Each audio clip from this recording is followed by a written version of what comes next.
Assalamualaikum warahmatullahi wabarakatuh. So today we from Group 5, one presenting about our presentation. The title is Biotechnology in the Management of Virus Plant Pathogen.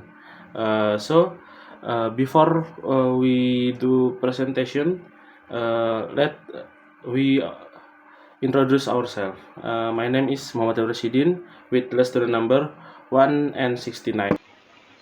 My name is Anita Lestari Junaidi with my last ID number 160.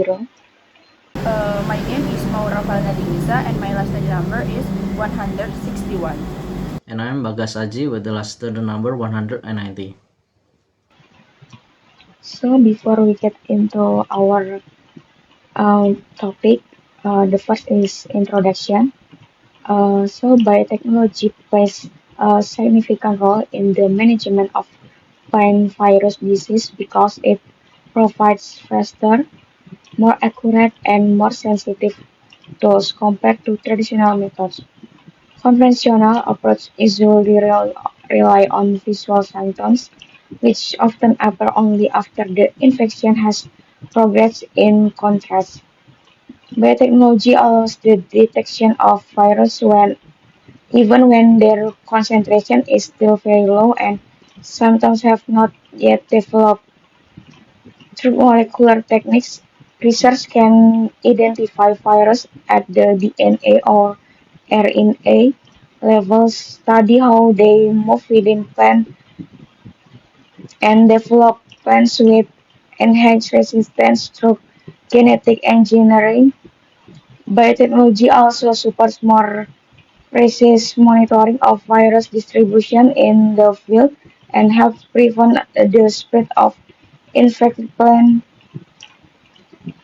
infected plant materials between regions. Overall, biotechnology makes the management of plant virus and disease more effective, efficient, and sustainable. To manage and suppress the spread of plant viruses, several control strategies can be implemented, including for the first, we can do quarantine and monitoring. So quarantine prevent viruses from entering production areas by regulating the movement of seeds and planting materials, supported by routine field monitoring and laboratory tests to detect infections early before they spread.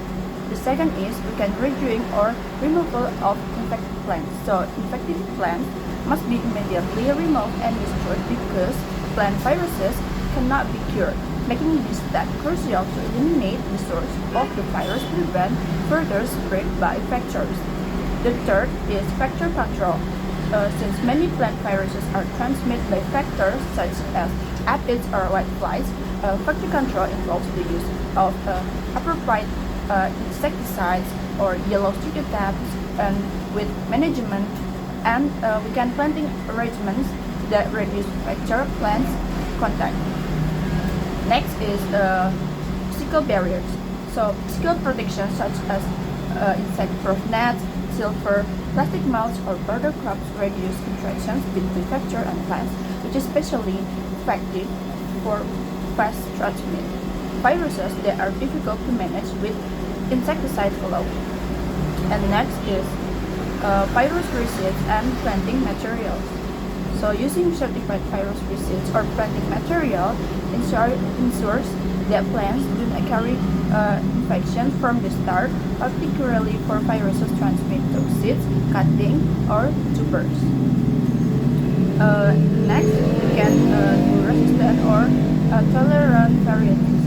So growing varieties with resistance or tolerance to viruses provides long-term protection because the plant can block infection or reduce symptom severity without requiring intensive external control measures. And for the next is we can cross protection. So mild virus strains can be used to protect plants from severe strains to competitive interactions within plant tissues. Although these methods have limited effectiveness and requires careful management. And for the last, we can cultural and crop management practice. So crop protection, sanitation, adjusted planting schedules, and weed control can help lower vector population and reduce virus reservoirs in the field, thereby decreasing the overall risk of infection. Okay, next is cross protection. The objective is to protect plants from severe disease by pre-infecting them with a mild, non-damaging strain of the same or closely related virus so that the plant becomes resistant or less susceptible to subsequent infection by a more virulent strain. The step is first select a mild virus strain, then inoculate the plant with the mild strain. Then the mild strain will establish itself inside the plant. After that, plant will activate defense response. And when challenged with a severe strain, the severe strain is blocked or suppressed. And the last, plant will stay healthy and disease severity is reduced, and plant growth or yield remain normal. This method is used to control citrus tricheta virus, tobacco mosaic virus, and zucchini yellow mosaic virus. Okay, next is pathogen-derived resistance. The concept and objective is proposed by Sanford and Johnson that explain by introducing specific genetic material from a pathogen into the host plant can interfere with key steps required for the pathogen to infect and multiply. This strategy essentially disrupts the pathogen own process from within the plant, leading to increased resistance. The step in making pathogen-derived resistance plants is first identifying a key gene from the pathogen, example, code virus gene of TMV. Then insert the gene into the plant by Gingan or Agrobacterium or etc. After that, plant will express the pathogen gene. After that, the expression disrupt the real pathogen, and lastly, plant become resistant. The example is shown in transgenic tobacco expressing the TMV code protein or CP gene. So the next is code protein mediated protection or CPMP. So CPMP is a type of virus resistance created by introducing the code protein or CP gene of a virus into a plant. The code protein is the protective outer cell of the virus. When a plant expresses this protein, it can interfere with the virus life cycle. So there are three ways how CPMP works. The first is prevents virus uncoating. So the virus must release its genetic material to begin infection, and the presence of code protein produced by the plant interferes with this step, slowing or stopping the entry of viral RNA into the cell. The second is interferes with cell-to-cell movement. So since virus normally move through small channels that connect plant cells, the code protein expressed in the plant can disrupt this movement and reduce the spread of the infection. So the last is limit systemic infection. Limit systemic infection is by making it more difficult for the virus to move through the plant's vascular system, thereby restricting its ability to spread through the entire plant. So the next is polymerase chain reaction or PCR. So PCR is a technique used to amplify small amounts of DNA so that it becomes easier to detect. In plant virus diagnosis, PCR helps to identify virus quickly and accurately. So the PCR process is based on the DNA replication method with the help of the DNA polymerase. DNA polymerase enzyme and change in the cycle properties of DNA due to temperature which occurs simultaneously from primers that are complementary to the target DNA. So there are three main steps of PCR. The first is denaturation. So denaturation is when the DNA is heated so the double helix separates into single strands. The second is annealing. It's when primers attach to the target region.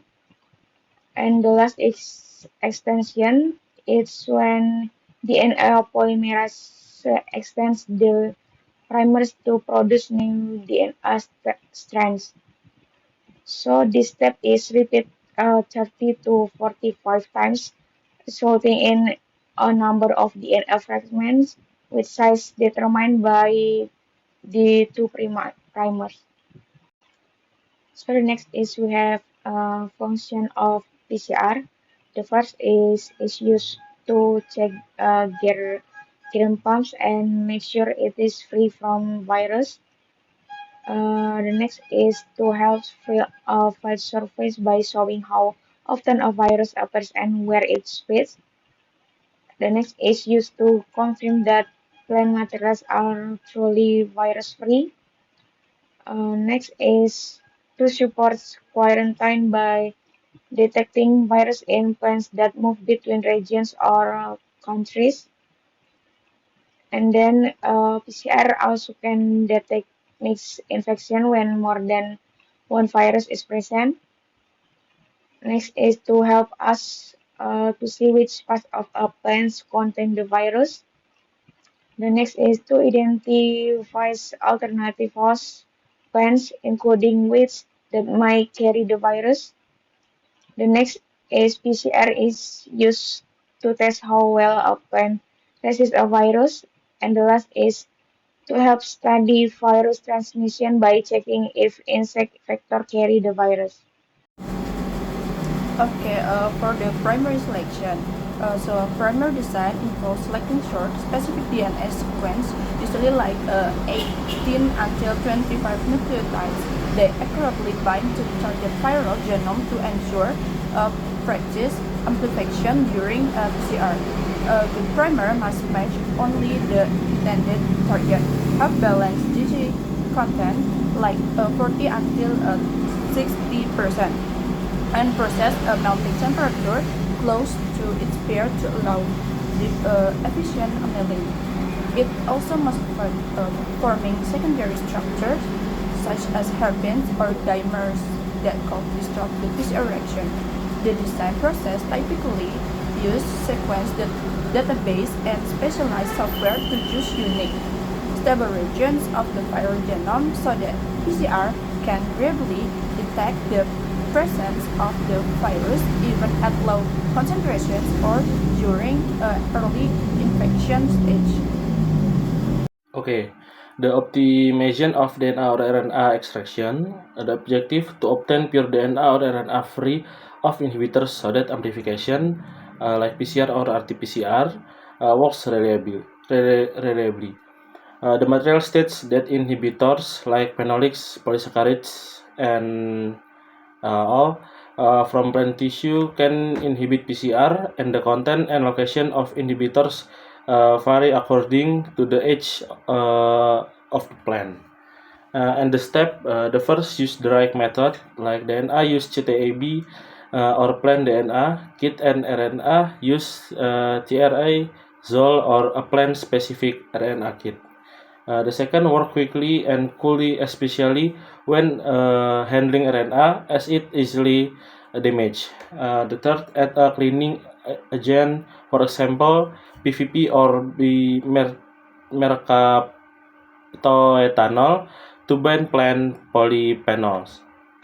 The fourth, repeat cleaning if necessary. Use a spin column or additional purification to achieve greater purity.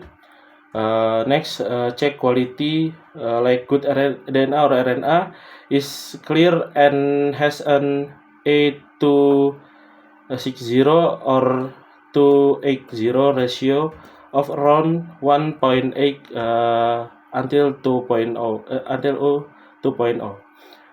The last, for RNA virus, RNA sample must be treated with DNA to prevent contamination with DNA. Optimized extraction is ensuring that the DNA or RNA is clean, free contaminants, and ready for PCR for more accurate virus detection results.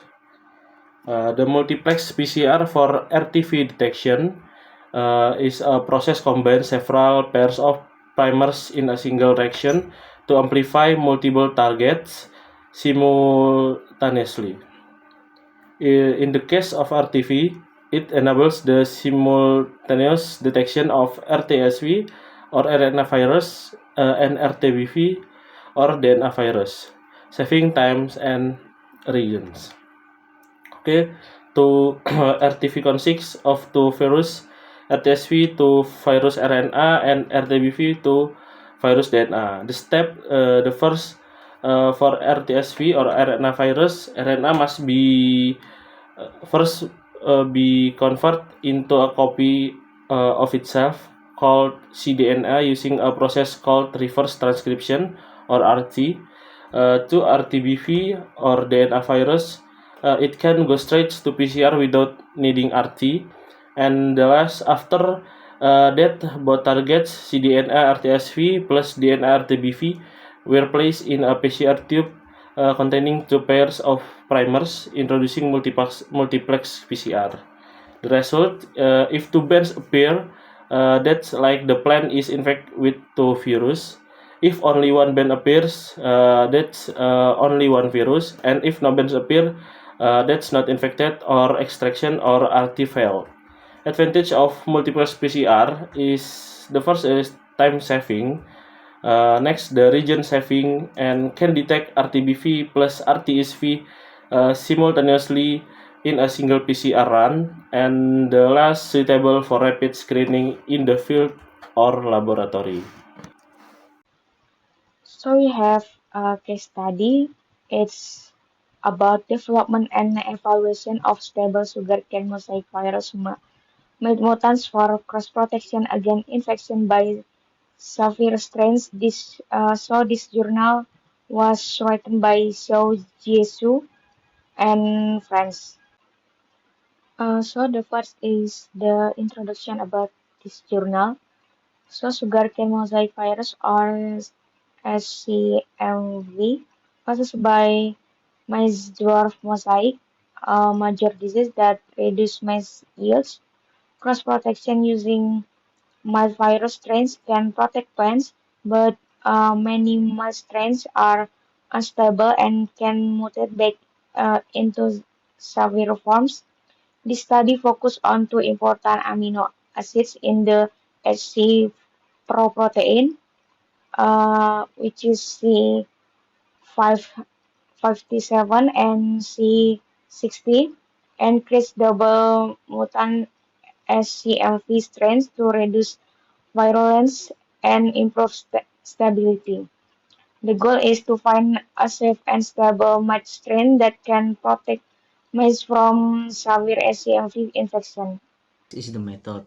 The plant growth and virus inoculation using maize inbred line B73, Nicotiana bendimiana, and GFV expressing and bendimiana 16C plants were grown under controlled growth chamber condition.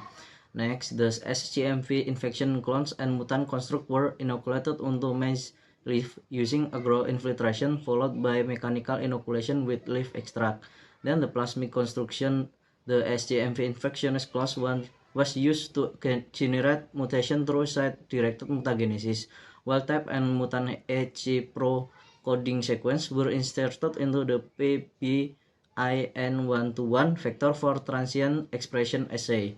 Then the RNA silencing suppression assay using agrobacterium cultures carrying HC-Pro wild-type or mutants were mixed by GFV construct and infiltrated into the N. bendimiana 16C leaves. The GFV fluorescence intensity was used to assay the RNA silencing suppression ability of HC-Pro variants, and RNA extraction and QRT-PCR. Total RNA was extracted from maize and N. bendimiana leaves. The QRT-PCR was performed using housekeeping genes or ZMUB and actin as internal control to measure viral RNA accumulation. Okay, next is the enzyme-linked immunosorbent assay. Upper non-inoculated maize leaves were tested using ELISA with antibodies against SCMV code protein to quantify virus accumulation. Next is the Western blotting. SCMV-CP, HC-Pro, and GFV protein were detected by Western blot. Band intensifiers were measured using ImageG to quantify protein accumulation. Next, the cross-protection assay. Maize plants were first inoculated with attenuated SCMV mutants. After 15 or 20 days, they were challenged with wild-type SCMV GFP. Protection efficiency was evaluated by observing symptoms and measuring viral protein level via Western. Okay, and the last one is genetic stability assay. SGMV mutants were serially passaged through 4 generations of maize plant. SG-Pro sequence from progeny were analyzed at 30 and 60 days post-inoculation to detect spontaneous mutation and evaluate genetic stability. For the result, one is C57 and C60 are highly conserved and important to virulence. So sequence analysis showed that residues C57 and C60 in the high C-protic features like motif are highly conserved among potiviruses. So mutating either reduce C58 or C68 weakens SCMV virulence, leading to milder symptoms and reduced viral RNA accumulation in maize. So for the second is C57A and C60A mutants allows RNA silencing suppressor activity. So a brain filtration assays in Bentamiana demonstrate that both mutants significantly reduce GFP influence. Correspondingly, GFP, mRNA, and protein levels were much lower, indicating that the RSS activity of high C-Pro was strongly impaired. So for the third is mutation reduced symptoms, GFP expression, and virus accumulation. So mice plants infected with C57A or C68 show very mild symptoms and markedly decreased virus buildup. Virus accumulation measured by GFP intensity, QRT-PCR, and ELISA was substantially lower than the wild type of SCMV. So for the last is double mutants provide strong cross protection.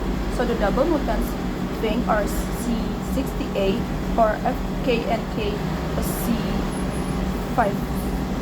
C57A and especially FKNK or C60A cause extremely mild infections but were still able to move systemically. So C60A provides the strongest cross protection, fully preventing infection by a served SCMV strain and remaining genetically stable through serial passage. Okay, in the discussion, mutation in the conservative residues C57 and C60 in the zinc finger-like hazy Pro motif greatly affect the ability of SCMV to suppress plant defense mechanism RNA silencing and determine the level of virus virulence. This mutation weaken hazy Pro activity, preventing the virus from developing optimally and resulting in the milder symptoms. In addition, researchers show that combining two mutations in the zinc finger-like motif C57A or C60A and the FRNK motif R184L or K can reduce the risk of reverse mutation, which restores the virus to a virulent strain. Among the double mutants test, FKNK or C60A was the most stable and effective because it not only caused mild symptoms but also provide complete protection against virulent SCMV infection. Double mutants had slower virus accumulation levels, so slower virus replication also reduced the chance of unwanted mutation occurring. Overall, these results indicate that the combination of mutation in hazy Pro is a promising strategy for generating safe and stable weak strain for cross protection in the control of mosaic disease in corn. So the conclusion about this journal is mutating the C57 and C60 residues of H. pro reduce SCMV virulence and RNA silencing suppression. Double mutant strains combining these genes with FRNK motif mutation were more stable and cause only mild symptoms. The best mutant is FKNK or C60A remains stable, produce very mild symptoms and give full cross protections against severe SCMV. This study shows that specific H-Pro modification can produce safe, stable, mild strains for effective SCMV control. Okay, that concludes of our presentation. Thank you for your time and attention. If you have any question, please feel free to talk. You can chat in the WA room like that. Wassalamualaikum warahmatullahi wabarakatuh.